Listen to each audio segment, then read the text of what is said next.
வணக்கம். தமிழ்நாடு மாநில பணி நிறைவு சிவில் சர்வீஸ் அதிகாரிகளின் மதுரை மாவட்ட 11ஆம் ஆண்டு பேரவை கூட்டத்திற்கு தலைமையேற்றுள்ள மதிப்பிற்குரிய நமது அன்பும் பாசத்திற்கும் உரிய தலைவர் அவர்களே, இங்கே வருகை தந்துள்ள வாழ்த்துறை வழங்க வருகை தந்துள்ள மதுரை மாவட்ட ஓய்வு பெற்ற அலுவலர் சங்க துணைத் தலைவர் திரு கே மெஹபூப் பாட்சா அவர்களே, இங்கே நம் அழைப்பை ஏற்று வந்துள்ள அன்பு நண்பர் சிவகங்கை மாவட்ட தலைவர் திரு பி வீரபாண்டியன் அவர்களே, இங்கே ஆண்டறிக்கை வாசிக்க உள்ள நமது மாவட்ட செயலாளர் திரு வேலாயுதம் அவர்களே, வரவு செலவு அறிக்கை வாசிக்க உள்ள நண்பர் திரு கண்ணதேவ் ஜெகதீஷ் அவர்களே, இங்கே விளக்க உரை தர உள்ள அன்பு நண்பர் திரு ரஷீத் அலி அவர்களே,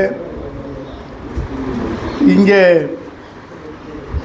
தீர்மானங்கள் வாசித்தளிக்க உள்ள அருமை நண்பர்கள் மாநில செயற்குழு உறுப்பினர் திரு ஏ ராமானுஜம் அவர்களே, மாநில செயற்குழு உறுப்பினர் திரு ஜி குருசாமி அவர்களே, இங்கே தீர்மானம் வாசிக்க உள்ள திருமதி மோகனா அவர்களே, நன்றி உரை தரவுள்ள திருமதி அழகு மீனாள் அவர்களே, உங்கள் அனைவரையும் மாவட்ட நிர்வாகிகள் சார்பாக வருக வருக என வரவேற்கின்றேன்.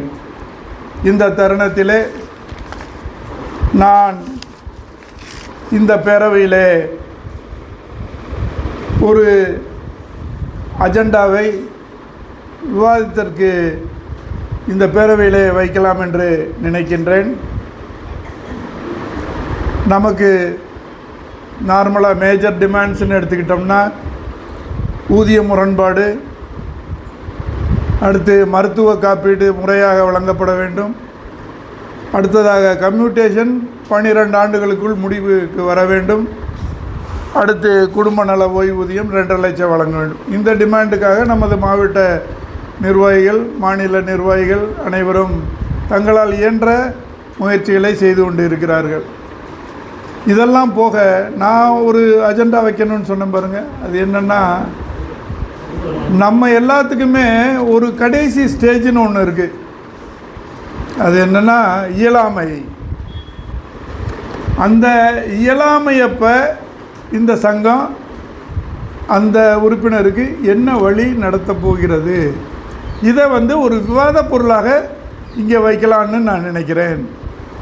எப்படின்னா, இது ஒர்க் அவுட் ஆகுமா ஒர்க் அவுட் ஆகாதான்றதெல்லாம் ஒரு கேள்விக்குறி தான். ஏன்னா அது ஒரு பெரிய டாஸ்க். இப்போ 5 வருஷத்துக்கு முன்னாடி மாதந்தோறும் இந்த மாவட்ட கூட்டத்துக்கு என் பக்கத்தில் இருந்த நண்பர்கள்லாம் இன்றைக்கி வர்றதில்லை. ஏன்னா அவங்களுக்கு 80 வயசு ஆயிடுச்சு.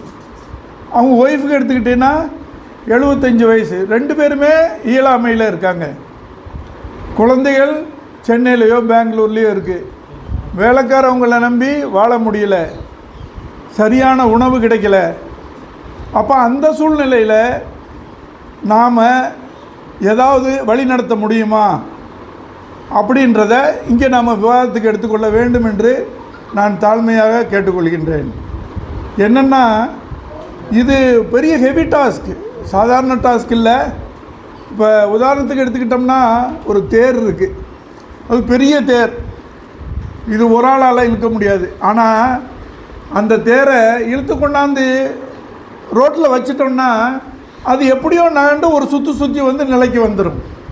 அந்த மாதிரி தான் இப்போ நான் சொல்கிறது. ஒரு இழுத்து வைக்கலாம், ஊர்வலத்துக்கு வைக்கலாம். ஒரு ஊதுற சங்க ஊதி வைன்னு சொல்லுவாங்க நம்ம நார்மலாக. ஆனால் இன்றைக்கி ஒர்க் அவுட் ஆகலைனாலும் என்றைக்கோ ஒர்க் அவுட் ஆகும் அப்படின்ற ஒரு கோரிக்கையை உங்கள் முன்னாடி வைக்கிறேன். அதை தயவுசெய்து விவாதத்திற்கு எடுத்துக்கொள்ள வேண்டும் என்று நமது தலைவர் அவர்களை கேட்டுக்கொள்கின்றேன்.